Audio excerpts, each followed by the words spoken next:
ayan guys, good afternoon po and magandang araw no sa bawat isa po sa atin, mga ka-Solid Dave supporters, sa Katikrama subscribers and lahat po no ng mga ka-BSN. So, to this video guys is may napanood po kasi ako no na upload video sa ating Kuya Dave. Ito po yung upload video ni Marpy Vlog. So thank you very much Bro Marpy no sa pag-suporta no sa ating Kuya Dave at pag-share no sa amin na mga supporters niya no kung ano po ang ginagawa niya diyan sa loob ng church niyo po no. So ang video po nila patungkol po sa pagbibigay no, patungkol po ito sa pagbibigay no. Ang binasa po ng ating Kuya Dave is ito po ay galing po sa 2 Corinthians no. Ito po ay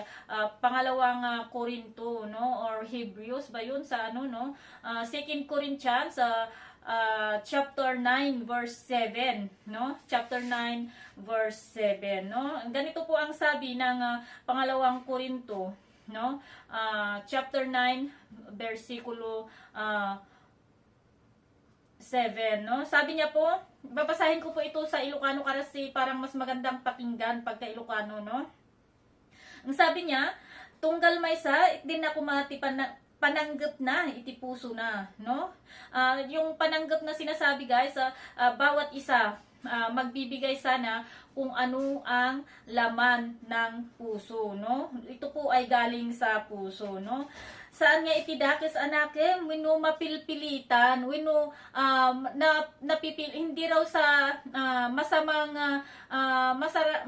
kaisipan or napipilitan lamang siya na magbigay no. At Tati Diyos, sabi niya, Tati Diyos ayatin na timangted nasayaat. Inuulit ko po no, dahil ang Diyos minamahal niya ang mga nagbibigay ng may kindness, may pagmamahal or ng mabuti no. Ayun po. Ulitin ko sa Ilocano, dire-diretso ko na. Ang sabi niya, tungkal may set din ako iti pinanggit na, iti puso na. Saan nga iti dakis anakem, wino mapilpilit. Tati Diyos ayatin na itimangted nasayaat. Ang sabi, ang ano po nito sa Tagalog no, bawat isa magbigay po tayo ng galing sa ating puso na aayon no sa kagustuhan ng ating puso. Huwag sana tayong magbigay ng napipilitan no, dahil ang ating Diyos mahal niya ang mga taong nagbibigay ng pusa sa kanilang kalooban. Iba-ibang version po to guys no ng Bible. So pero iisa ang ibig sabihin niya. Hindi ko po alam kung anong version ng anong ng Bible po yung binasa ni Kuya at ito naman galing naman ito sa ano ano ba to sa akin. Wait, hinahanap ko no. Hindi ko mahanap guys kung anong to no. Pero magkakaiba kasi yung pagkakalagay po nila sa mga Bible no. At yan nga po, sabi nga po ng ating Kuya Dave sa kanyang Bible verse na binasa po kanina is magbigay po tayo no na hindi napipilitan. Magbigay po tayo na kusa sa ating kalooban. Magbigay ka po no na walang nagmamando sa iyo no, di ba? Sabi ko nga mas mabuting huwag ka na lang magbigay guys no, kung yung ibibigay mo na yun ay sinabi ni ganito no. Kasi pag nagbigay po tayo na may nagsabi sa atin na sige itulong mo yung tira mo diyan no kay kay kabayan no. Pagka nagkaroon ka ng problema, nagkaroon ng kagipitan, is nangangailangan ka rin ng tulong, lalapitan mo si kabayan no, lalapitan mo si Juan. Juan, tulungan mo naman ako no, kasi ganito yung tulong na gusto mong ibalik ni Juan sa'yo, gagawin ni Juan sa'yo, hindi niya kayang ibigay no. At doon na po magkakaroon ng hindi magandang saloobin para kay kabayan, di ba? Nung ikaw ang humingi na ngailangan, kahit hindi mo hiningi yung tulong ko, binigay ko sa iyo. Ngayon, tapos ako ang hihingi, nangangailangan ng tulong mo. Ni ayaw mo man lang akong tulungan. May mga ganung bagay, no? Magtutulong po tayo na huwag kang mag-e-expect na ibalik din po nila sa atin yung tulong. Tutulong ka kusa sa kalooban mo, kung anong sinasabi ng puso't isipan mo, yun po ang itulong mo, no? Kasi may time din po, no, na pagka ikaw naman po ang nangailangan ng tulong at hindi po nila na kayang ibigay yung tulong na minimithi mo, no? Sasabihin mo diyan sa tinulungan mo, no? Tinulungan kita na yun na lamang ang pira ko, binigay ko pa sa'yo, tapos ngayon kailangan ko ng tulong mo, di mo man lang kayang ibigay yung tulong na yan. Di ba? May maganyang senaryo guys, no? Sabi ko nga, tutulong po tayo na kusa sa ating kalooban kasi marami ngayon ang tumutulong para lang mapansin po sila. Marami po ang tutulong ngayon sa kapwa po nila, no? Pagkatapos po nilang tumulong, kwento nila sa iba, uy, tinulungan ko si ganyan, ganito, no? Pagkatapos, anong mangyayari, no? Yung iba naman, pinagkwentuhan, di ba?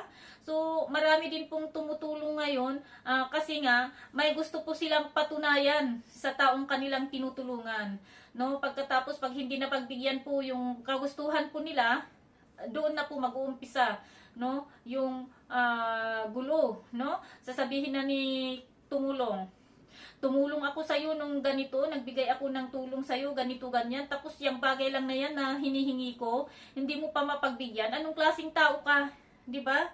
Anong klaseng tinutulungan ka?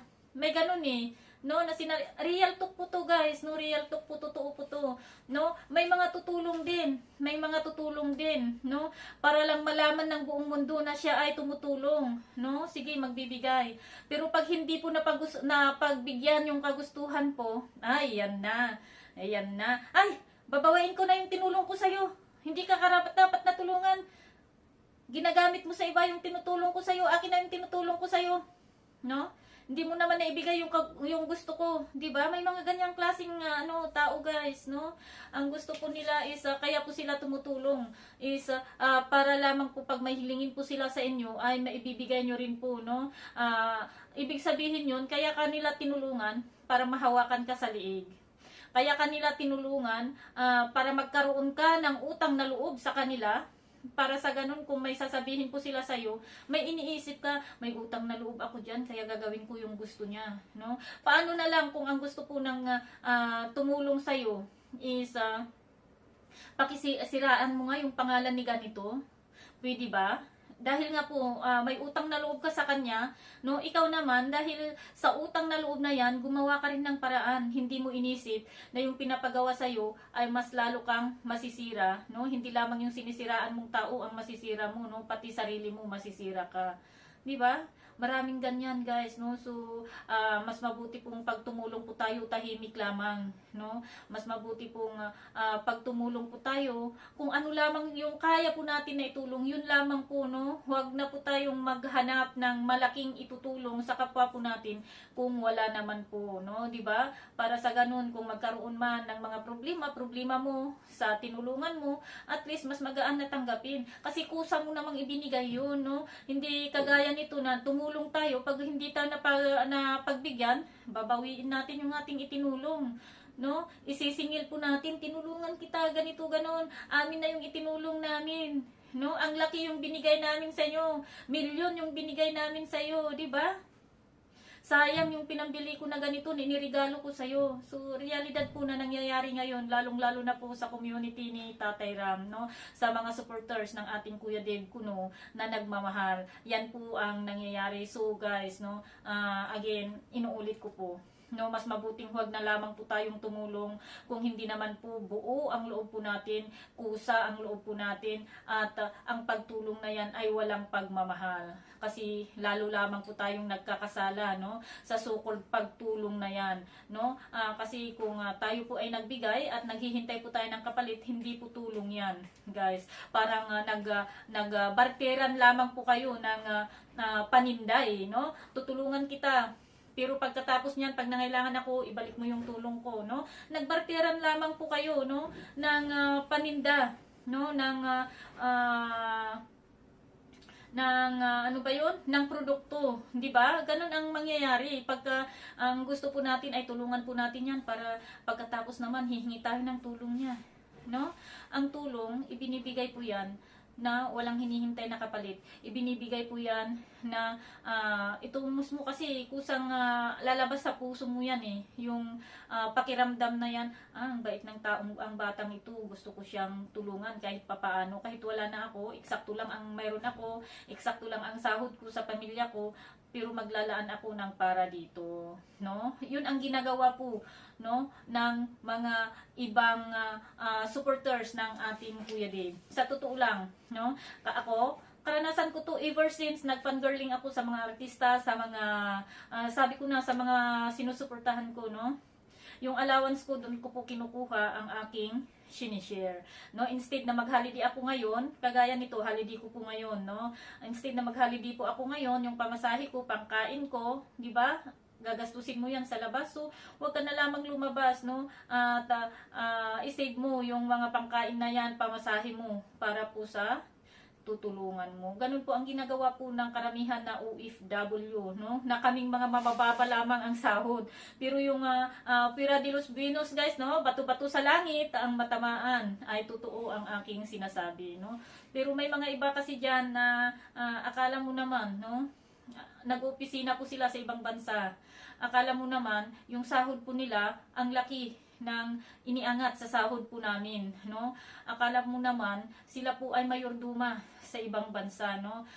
Pero pag magsalita po sila, no, sa mga itinulong po nila, parang alam mo yun, guys, no? Parang wala lang, 'di ba? Pero pag nagkaroon na ng di pagkakaunawaan, ayun na, maglabasan na ng mga hinanakit, no? Yung tinulungan mong tao na yun, guys, hindi siyang humingi sa iyo. Ikaw mismo ang nagbigay, no? Yung tinulungan natin na yun, wala po siyang sinabi na tita, nanay, lula, pahingi naman po ako, no? Sponsoran niyo naman po ako, no? Kumbaga, kasi karanasan din po natin, no? Nagtatanong kami, no? Kami nagtatanong, sa totoo lang ako nagtatanong, sinong gustong mag-sponsor? Yun lang, pero hindi ko sinasabi, oh sis, sponsoran mo naman ganito, ganyan, no? Ganun ang ginagawa ko, no? Pero kung wala, it's okay, huwag niyong pilitin ang sarili niyo, kung ano yung mayroon, yun na lamang, no? Basta ang importante sa akin, yun ang sinasabi ko, suportahan natin yung channel ni Tikram, at malaki na po ang maitutulong natin sa misyon. Yun po ang lagi kong sinasabi. So, maging ano po tayo, guys, no? Maging matured po tayong mag-isip. Yung bata, talagang very matured na po kumpara sa atin, no? Nakakahiya po na tayong matatanda, walang kaalam-alam, no, sa mga ganyang bagay.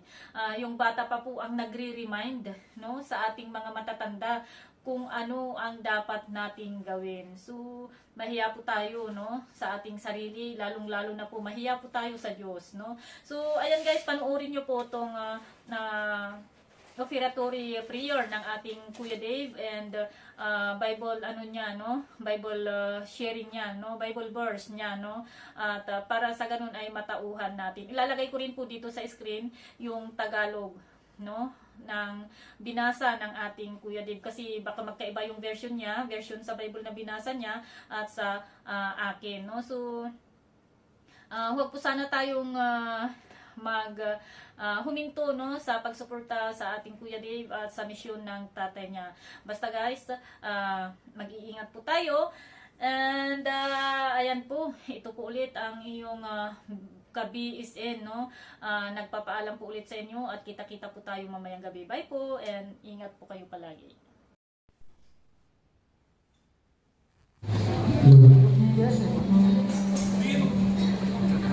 Nabulas po ba ang bawat isa? Hello. Nabulas po ba ang bawat isa?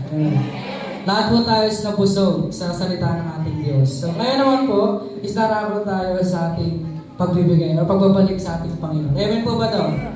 Amen? So, bago magsimula sa ating prayers, meron na konting share sa inyo. Pwede po ba pakapastor sa screen ang 2 Corinthians chapter 9 verse 7. Ayan. Sabi dito, ayan, sabi po dito, ang bawat isa ay dapat magbigay ayon sa sarili pa siya, maluwag sa loob at hindi napipilitan lamang, sapagkat ang ibig ng Diyos ay kusang pagkakaro.